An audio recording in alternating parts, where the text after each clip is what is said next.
आपके पास आते ही ज्ञान और आपका वचन सब सत्य और जगत मिथ्या की अनुभूति होती है, पर जगत में जाते ही जगत का ड्रामा फिर सत्य लगने लग जाता है। हमारे इस निश्चय की डगमगाहट को दूर कीजिए। मुंबई के हो तो फिल्म देखते होगे, और मुंबई तो नाटक के मंचनों के लिए भी बड़ी प्रसिद्ध है। जब आप नाटक देखने जाते हैं, एक्टर कितनी अच्छी एक्टिंग कर रहा हो, आप रो रहे हैं, आप हंस रहे, आप डर रहे देखते हुए, पर क्या ये भूल जाएंगे कि ये नाटक है और 1 घंटे में खत्म हो जाएगा? नाटक है, आप आनंद लेते हो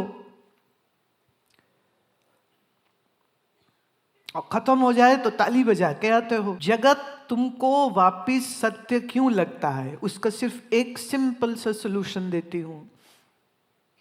जब तक ये शरीर मैं हूं और शरीर मुझे सत्य लगता है, तब तक जगत भी सत्य लगेगा। अच्छा, आपके शरीर की असलियत क्या है? Elemental form which constituted into this body and made this body are the basic 5 elements. The sperm of father and the egg of the mother when united, and these 5 elements then did its work. The pranic energy did all the intelligent engineering, and the human body got created, and in 9 months it got delivered. पर मूलतः है तो 5 तत्व ना। अन्न माने पृथ्वी, जल, अग्नि। अब आपके शरीर में अग्नि है, थर्मामीटर से नाप के देख लो, जरा सा ऊपर चला जाए तो बुखार है, और कम हो जाए तो कमजोरी है। आपके शरीर में वायु, श्वास लेते हैं आप। आपके शरीर में आकाश, पोल जो अंदर है। इंजेक्शन की नीडल जब लगती है तो अंदर स्पेस है, तभी तो नीडल अंदर जा रही है। हमारे शरीर में सबसे हार्ड स्कल है, हमारी स्पाइन है, लेकिन रीढ़ की हड्डी के अंदर भी इंजेक्शन दिया जाता है। जब ब्रेन सर्जरी होती है क्लॉट आ जाने की वजह से, तो क्रेनियाटमी करने के लिए इस स्कल में भी छेद किया जाता है। तो छेद मतलब अंदर स्पेस है, तो वो ड्रिलिंग हो रही है ना। तो ये 5 तत्व का मिश्रण मसाला है, और प्राण इसको संचारित कर रहा है। अभी दिल्ली में ऐसा हुआ कि एक सरकारी हॉस्पिटल में स्टिल बेबी का जन्म हुआ। स्टिल मतलब सांस नहीं ले रहा, हिल नहीं रहा, कुछ नहीं हो रहा। डॉक्टर्स ने देखा, उन्होंने कहा तो still born baby, it's a dead baby. घर वालों को दे दिया, वो कपड़े में लपेट के ले गए। वो रात के समय दफनाने के लिए चले गए, मुस्लिम परिवार था, और जैसे ही दफनाने के लिए वो खोद रहे थे तो उस डब्बे में से आवाजें आने लग गई, और जब खोला उसको तो बच्चा तो जीवित था। बोले ऐसे कैसे हो सकता है, जो स्टिल था। हम 3 घंटे लग गए हमको यहाँ तक आते आते, पर ये 3 घंटे में ऐसा क्या हुआ, बच्चा तो जीवित। उन बच्चों को उठाया, फिर हॉस्पिटल भागे कि भाई ये क्या एक बड़ी विडंबना हो गई कि ऐसे कैसे, जबकि एज पर द रूल उन्होंने जितना समय लेना चाहिए, जो चेकिंग करनी चाहिए, वो सब की थी। लेकिन जिसको वो मृत बालक समझ रहे हैं, वो कुछ घंटे बाद वो फिर से श्वास ले रहा है, प्राणवान हो गया है, जीवित हो गया है। ऐसे कैसे? बिना प्राण के संचरण के ये शरीर सिर्फ मिट्टी है। प्राण का संचार होता है तो ये मिट्टी का पुतला जो है हंसता, गाता, खेलता, बोलता, चलता, सब कुछ व्यवहार करता है। अब ये देह जो है कब तक चलेगा? जब तक प्राण है। कल भी मैंने बात की थी कि प्राण कब निकलेगा हम जानते नहीं, क्योंकि हमारा फोकस रुपया, पैसा, दुनिया है। हमारा फोकस अपने प्राण तो है ही नहीं ना, जैसे कि उसकी कोई वैल्यू नहीं है। योग हमको अपने प्राणों को समझने की साधनाएं देता है, सूत्र देता है, जिसके ऊपर जब आप काम करेंगे, जब आप बैठेंगे, जब आप अभ्यास करेंगे, तब आप धीरे धीरे समझ पाते हैं कि श्वास भीतर जब गया तो किस वजह से और बाहर आया तो किस वजह से, और एक दिन बाहर का बाहर ही रह जाएगा और भीतर नहीं आएगा तो किस वजह से। क्या होता है?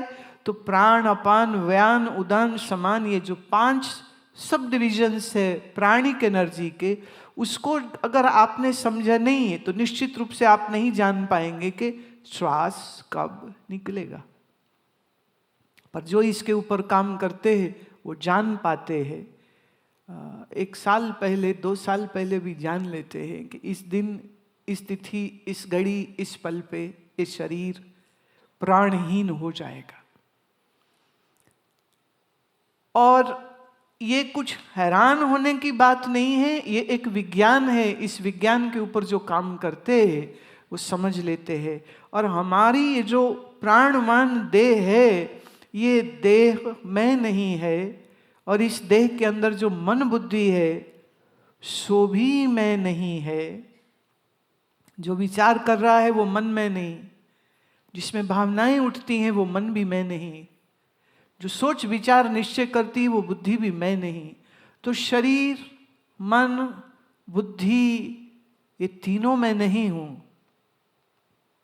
और जब ये देह मैं नहीं, थोड़ा ध्यान से समझना इसको, जब ये देह मैं नहीं तो ये नाम मेरा नहीं, आयु मेरी नहीं, जाति मेरी नहीं, वर्ण मेरा नहीं, माता पिता मेरे नहीं, देह के हो गए। आइए फिर कह दूं टेम्परेरी, हम तुम नए थोड़े ना इस संसार में, इसके पहले भी कई कई जन्म हो चुके हैं, और कामना और वासना और कर्म के बंधन के कारण आगे भी बहुत से जन्म होंगे। प्रश्न ये है कि इस देह में मैंपन जब तक जुड़ा रहेगा, मन में लोभ, क्रोध आदि सब कुछ होगा, क्योंकि यही शरीर मैं हूं। तो अच्छा कुछ खाऊंगा तो मजा आएगा, अच्छा कुछ देखूंगा तो मजा आएगा, बहुत सारा जेवर सोना होगा तो मजा आएगा, बड़े विमान में जाऊंगा तो मजा आएगा। तो मतलब इंद्रिय सुख आपका अल्टीमेट सुख हो जाता है। फिर इसी के पीछे आदमी पागल हो जाता है।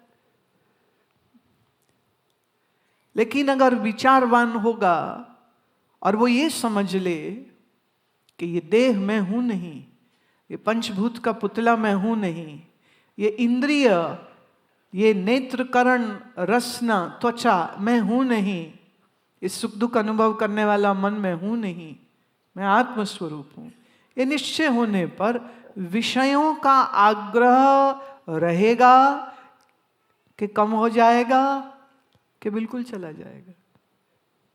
विचार करिए इस बात का। इसी तरह जब आप आत्मनिष्ठ होंगे तो सत्संग में बैठोगे तो भी संसार मिथ्या, असत लगेगा, और जब बाहर जाओगे तो भी असत और मिथ्या ही लगेगा, वो सच नहीं हो जाएगा। क्योंकि अगर तुम्हें तुम्हारी हकीकत का, तुम्हारे स्वरूप का अगर बोध होगा तो इस स्वरूप बोध और इस स्वरूप निश्चय के साथ आप फिर कभी गलती नहीं खा सकते।